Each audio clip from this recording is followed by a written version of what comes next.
Turk yozuvchisi Bonu Kalachi qo'yib yubor.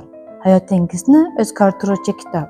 Ba'zan qo'yib yuborish o'tkazish emas, balki o'z yo'lingni topishdir. Bu kitob sizni ortga tortayotgan orqalardan, o'tgan xotiralarni ozod qiladi. Qo'yib yubor bu insonning ichki kechikmalari, o'tmish yuklari va ruhiy erkinlikka intilish haqida yozilgan asar. Kitob markazida odamning o'zini qiynayotgan his-tuyg'ular, xafagarchiliklar, qo'rquv va bog'liqlardan xalos bo'lish jarayoni turadi.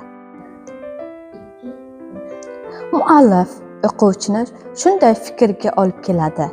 Ba'zan hayotda oldinga yurish uchun ba'zi narsalarni, odamlarni, xotiralarni yoki umidlarni qo'yib yuborish kerak bo'ladi. Asarda insonning o'zini anglash, ichki tinchlikni topish va yangi bosqichga o'tish yo'li tasvirlanadi. Kitob sodda, lekin chuqur falsafiy ruhda yozilgan bo'lib, o'quvchini o'z hayoti haqida o'ylashga undaydi. Uning asosiy g'oyasi haqiqiy baxt va erkinlik o'tmishga topishdir. Nazoratni qo'yib yuborish. Har bir narsani nazorat qilishga urinish stressni oshiradi. Ba'zi hollarni qabul qilish kerak.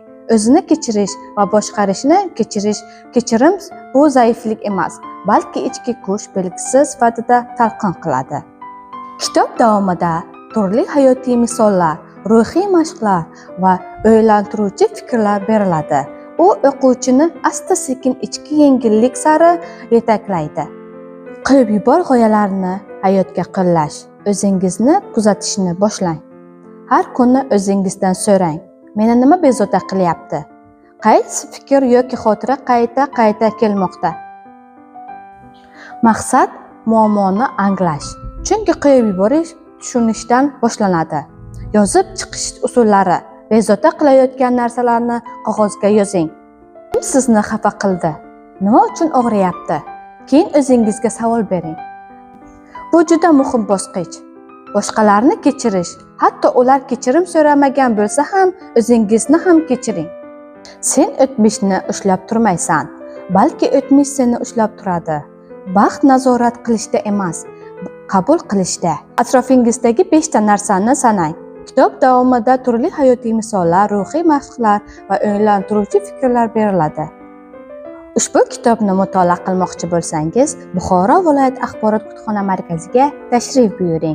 Agar ushbu kitobni onlayn tarzda mutolaa qilmoqchi bo'lsangiz, kutubxonamizning ijtimoiy tarmoqlariga yuzlaning.